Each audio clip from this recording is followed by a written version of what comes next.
Hey, it's Bill Gross, the LA probate expert, and I routinely meet with important vendors who provide service to the real estate industry. We recently had a chance to meet with Dina Braverman, and thought it'd be great to share that with you. So, Dina, say hi. Hi, everybody. Dina's proprietor at Organizing Concepts and Designs, which is a service that helps families who have properties that need to be cleaned out, organized, and such. We'll get into those details, but before we do that, Dina, give us a little background. Where'd you grow up, and then how'd you get into organizing concepts? So I grew up in New York, moved out to California in the late 70s, Nobody believes that. and long time ago.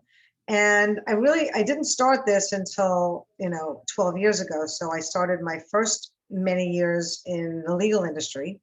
My professional career started there. And in 2010, I decided to start this business because I felt that I was done with the legal industry. And I thought I would take my personal crazies and my corporate experience and turn it into something that could be really helpful to people out there. And that's when Organizing Concepts and Designs, AKA OCD, was formed. Oh, I even noticed the OCD. Oh, Yeah, cute. the acronym is everything. So what was the impetus? Like what was it people don't normally grow up and look to think get in this particular business. What was the impetus to get you into it? So like I said, my personal crazy. So I have OCD, and OCD manifests itself in many different ways. Mine, for me, manifests itself in organizing. So when I was a little kid, people didn't know what OCD was, but I would do things that were not typical of a child that age. So Mhm. I would clean my room and organize my sock drawer and Wow. do weird things with regard to organizing the household that I found fun. And so I think as a little kid, when your outer world is out of control and everybody is telling you what to do, when to do it, and how to do it, I turned it inward and I turned organizing into a thing that was control for me. So, and it served me well in the legal industry because you have to be uber organized to really function efficiently in a law firm where everything is a time limit and everything is a statute. So it served me well. And then I thought, well, how can I turn this into a career that will satisfy both me and my customers? And there was Wow. a great need for organizing. And so it's just intuitive for me. It just was a perfect segue for me. Wow. Interesting. When you said your own crazy, I didn't really put that together. So wow, that's interesting. So here you are, you're proprietor of running a company. And so, like most businesses, we have, a wide variety of things we do, but what's the one area that you feel this is the kind of your bread and butter, your main line? What's the basic activity you offer to families on a daily basis? It's a hard question and not a simple answer. The fundamental foundation of my business, no matter what I do, is organizing, right? Mhm. But the bread and butter of my business is truly relocations because organizing is so important when anybody's relocating. And it doesn't matter when or where they're going to or from, and it doesn't matter how old they are, and it doesn't matter if they want to move or have to move. Organizing is essential. And and in organizing is all of these other components that we've added to the business so that relocations can be actually a good experience, right? Instead of a Wow. stressful and overwhelming, crazy situation, we've turned it into something that is so necessary, and yet people are finding it easier to relocate because there's services like ours that exist out there that can help them do that. It's so important as a real estate agent. I coach a lot of other agents, help them build their business as well. And we often talk about, getting a seller to sign a listing, getting a seller to sell their house. And I always say, you need to stop for a second and think about it. Your seller might be 40, 50, 60 years old. You have Exactly. kids, grandkids, other family members, you got a house full of stuff. And you're saying after they sign the paper, let's just pack it all up and move it somewhere else is not No, as easy as it sounds to no, do and on we your don't own. want them. We don't want them to pack it all up and take it because Well, chances are they don't need a good third of that. Even if they're moving to the same square footage, They still don't need everything. They just don't. They haven't been through the garage in years. They haven't been through their clothes or cupboards in years. It's a good time to cleanse and purge and get rid of stuff that no longer serves your needs. Well, I'm just trying to make the point before we even get to that understanding of the details of it, just the concept of moving, either leaving everything and buying new stuff, or leaving everything and moving some of it, or taking it all with you. Any of those, the project's a huge project on your own if you only do it Yes, once every 20, 30 years, and you have kids, and you have family members, and you have a business to run, and you have some health issues exactly. of your own. And I think that our failure to appreciate the challenge of that makes it harder for us to relate to our customers as a listing agent. And I feel like my job is to say, you need to understand my sellers got a big project ahead of them that we're going to help them with. So, no, but you're absolutely right on. So let's talk about then, what is the most common scenario that you deal with then? Is it somebody who's moving out of state? Is it somebody who's moving maybe to a different type of facility, maybe an adult facility, or downsizing? What's the most common scenario, or is it all of them? What Well, common your business? people move for all kinds of reasons. We do a lot of interstate moves, but that's not the real crux of my business. Mostly what I come across are people who are ready to downsize and get rid of the big homes. Their kids are gone, they're empty nesters. They want to downsize and have a simpler life. And they've been living in their house for 30 or more years. That's the typical person that's looking for help, because they are finding that a move of that magnitude is just going to be completely daunting. How do I begin? Where do I begin? I haven't done this in 30 years. What do I do? Where do I start? And so when I come in, I'm like, they're knight in shining armor, because I come in and say, you know what? I'm going to do it all. I'm going to get you through this. Every part of it. I'm going to coordinate your move. I'm going to facilitate it. I'm going to oversee it. I'm going to unpack you as if you live nowhere else in 1 to 2 days. I'm going to get all the garbage out of the house. I'm going to sell whatever I can that you don't want. I'm going to give you money for those items to offset the cost of this huge endeavor. So it's like it's like a one-stop shop to, to get you out of your house and into your new house without having a stroke. So as a professional real estate agent, I regularly deal with sellers moving. That's what prompted me to call you. Was I was sharing with a friend of mine who I swim with on a swim team. I was complaining maybe about the terrible experience I had with a company that promised to do what you do, and I ended up getting a phone call, a text. It was always urgent. They had an answer within 10 minutes, and I don't really run my business that way. And this came referred to by one of my team members, and I just realized my team member liked spending all day, every day playing around with that and doing the job of the organizing company. And my approach is the opposite. I'd rather find somebody who's great, who knows more than me, and let them deal with it. So that's why I reached out. That's how I got your name and number originally, as, hey, next time give Dina a call, and I had a chance to talk to you. So talk a little bit about working with real estate agents in this process. Not all of them, not all your moves involve selling a property, but I'm sure some do. What's your relationship like with a real estate professional when they're helping sell the property? How do you manage that process? So first and foremost, real estate agents and brokers are my everything. They're the ones that I get a good 70% of my business from. Oh, wow. Because it's because, you go into a house, potential seller is interested, and they might not move forward selling their house if they find this process to be overwhelming. They're just not going to do it. They'd rather stay there, even if it's too big for them or it costs too much money, because the thought of moving is just, how am I going to do this? So I work with realtors. The realtor will call me up and say, I have a client, they're thinking about moving. Can you go in? So we go in and we meet with them, and we tell them what we offer, and we tell them how we do what we do, in what order that we do it. We tell them, how it's scheduled. We help them do the scheduling, and that's where it begins. So the first part of a move is always meeting the client to see where they're moving from, what they have in the house, what they're moving to. And you know what? Sometimes they don't know where they're moving yet. Sometimes they don't have that place, and that's challenging. Right. But we have to navigate through that as well and keep them as comfortable as they can until they find their new home. because sometimes it's a temporary move in between, right?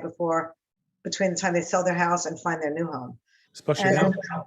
right, sometimes we have to put stuff in storage temporarily and at least take out the items in their house that they deem necessary for the next month or two until they find their new home. And we do that as well. So, you know, I try to impart my wisdom about not taking everything. And 9 times out of 10, they're like, yeah, you know what? We don't want to take everything. And they don't want to get rid of it. They don't want to just give it away. So because I have an estate sale company, and that's a very big part of my business, Right. we do try to sell whatever they have that they don't want that has value. And that's the key part of it. It has to have value. Right. And, Yeah, no, I've been down that road. I've been with sellers who insisted they had a piano that was worth a fortune, and you Right. find out it's just another piano that's very expensive to get rid of. And Right. if you get somebody to take it from you for free, you're really lucky. Unless Yes. it's a special Yes. piano, that's a different story. Yeah, but we determine what has value, not them. We make that very clear.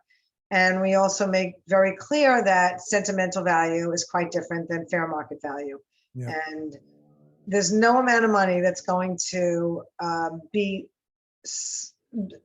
enough, I should say, for somebody who's holding on to something for sentimental reasons. So, you know, we got to walk them through it. We got to make them understand. My biggest job really is managing my clients' expectations. Sure. How long is it going to take? How much it's going to cost? What they can expect at the other end. And I think we do a really good job of doing that because our clients come back time after time. Look at you smile when you say that. And the person who referred me to you just swore how great you were. I guess his wife is an attorney that works with you, and he made me promise to give you a call, so I did. So, you know, I know that people love stories. Real estate is obviously a very dramatic business, and that there's all kinds of TV shows and networks over what our daily business looks like. Right. And I can tell all kinds of stories about different properties we sold and things we found in the house and things we shouldn't have found in the house. You give me a particular story. Give me one to share that give an essence of experience. I mean, there are countless. I'm sure. But you want, I mean, there's the bizarre to. Yeah, bizarre. I mean, look, there's the one bizarre one. I don't think that you want to share on air. I really don't. Okay. But I think one of the hardest things that we ever did was there was a gentleman who lived up north, whose brother lived down in LA, and he was renting his house. He wanted the brother out of the house to sell the house. The brother wouldn't leave. And there was a ton of stuff in the house from generations of family in the house that he wanted sold. He wanted to have an estate sale. Unfortunately, the brother did not leave. And months later, he died. And he died in the house. Ugh. And so, as you can imagine, the conditions were horrific. And so all of the stuff that could have once been sold could not be sold, which was devastating because it was good stuff. But, you know, once that happens in a house, there's a whole lot of other legalities involved. There's timeframes, there's probate, there's a lot of challenges, and we just had to basically clear it out, which was sad for the family. It was sad for us. It cost a fortune because instead of being able to sell and or donate most of that stuff, we now had to trash it. Yeah, that was one of my most upsetting stories. But there's some really great stories out there where, you know, people have been living in a house and have lost a spouse and now have to downsize, whether it's because they can no longer live alone or they can no longer navigate the stairs in their homes or because they don't have money and they're devastated that they have to move. But once we get in there and we move them and we set them up in their new homes, they're like, you know what? I don't like it here. Should have done it a while ago. And that's the joy, right? Because they realize that it's doable, and not only is it doable, they actually like it better. Yeah. Yeah. No, I share that experience. So real quick, we'll jump on your website and just give us a quick tour if you can. Organizingconceptsanddesigns.com. In the top right, you have your phone number to reach out to you, and you have your email address. I do.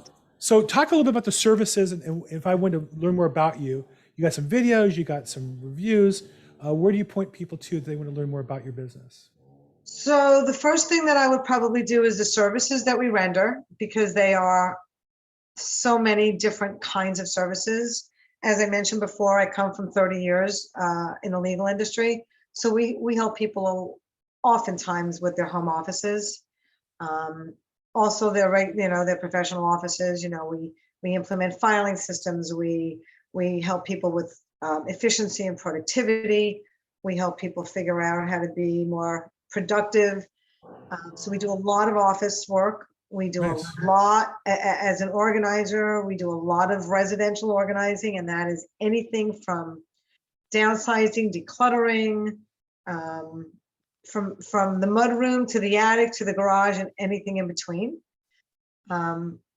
We do estate sales, which is a lot of fun.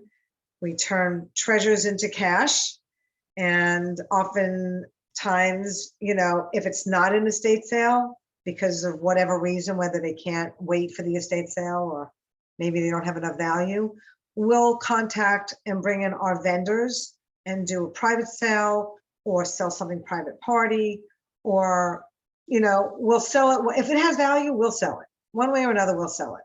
But sometimes it's just not, an estate sale is just not viable. So, and then after the estate sale, we clear. So when someone's moving or have died, there's always stuff left in the house. It's just the way it is. So we also manage and facilitate the clear out, so that when the real estate agent is ready to turn over the keys to the new owner, the house is cleared. Everything is gone. Nice. Every cupboard, closet, garage, attic, everything is completely emptied. And you get to turn over the keys to the new owners knowing that it's done. Now, do we have mudrooms in California and call them something else? Do it mudrooms? I mean, yeah, usually in California, you're not using it as a mud room per se, but Laundry room? it's the laundry room. It's where everybody's coming in and out of the house and leaving their shoes, or the kids are leaving their backpacks. So I call it a mud room, but and with the kids, it could be in any room. I've heard that term now 3 times, I think, in the last few days. I just said, mud room. What is a mud room? What is a mud room? Yeah. I don't think we have them. We probably have it designed. We just don't call it mud room. It's probably. I like the mud room idea. I think it's brilliant, because I think it's the place. It's a really good way for parents to help their kids keep organized when they're in school. It's like, this is where your backpack goes before you leave the house, and this is where you get it from. And then no one's leaving their lunch, no one's leaving their homework. Yeah. Right? They have everything that they need as they're walking out the door. It's funny you say that, because in our household, my wife and my daughter came in to help us reorganize our house. And one of the things I have like a staging area, an inbox. If you want something to give me, you put it in the inbox. And I keep the things I normally take out the door with me, my keys, my wallet, sunglasses, in that spot, business cards, right in that spot. So that's where my transition area is, my staging area is what I think of it. It's the mud room. Well, but it's in the middle of the house. It's in the middle of the hallway. It's not really at the doorway. Right. Our house doesn't have that kind of, this older house doesn't have that kind of a doorway area. So I create a staging area down the hallway. And my daughter didn't like that stuff was there. I said, I need a staging area to be organized. That's why I never forget my keys. I never lose them. I never lose my wallet, because there's a spot where they're supposed to go. That's where they go. Love that. The spot for the keys. Right. So. Right. Okay, well, that's me. Oh, so again, Dina, thank you so much for your time today. To reach you, organizingconceptsanddesigns.com. And the phone number is 310-560-5060. And you can go info@organizingconceptsanddesigns.com, and you'll end up with Dina probably one way or the other. How else shall we reach out to you? Do you have Facebook or social media, or is that it? Primarily? Everything. I have a Facebook, I have Instagram, LinkedIn.